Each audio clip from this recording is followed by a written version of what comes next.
L'idée c'était de faire un manche de faux qui soit réglable et qui soit ergonomique, fabriqué en France. Quand on reçoit le manche, on reçoit donc la tige.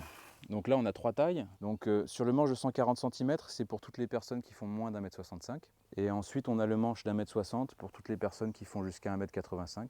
Et ensuite le manche d'1,80 m pour toutes les personnes qui font jusqu'à 2,5 m. Donc à chaque fois, ces manches-là, ils ont une forme qui est arrondie sur toute la longueur, sauf au niveau de l'assemblage des poignées. Donc les poignées, il y en a une qui est à peu près au milieu du manche et une qui est en haut du manche. Et si on a fait un arrondi tout du long, c'est parce que ça permet d'enlever de la matière. Donc ça permet d'avoir un manche qui est plus léger. Quand vous recevez le manche, vous recevez donc une tige, les 2 poignées, une clé Allen et 2 cales en bois. L'anneau qui est fourni avec le manche, on le teste à la visseuse.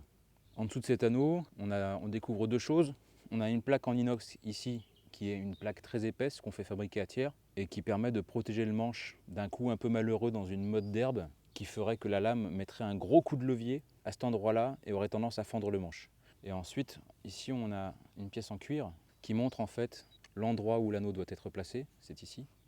L'anneau doit toujours être placé en haut de manche, justement pour éviter que la lame ait trop de levier sur le manche. Et la pièce permet de protéger le bois du serrage.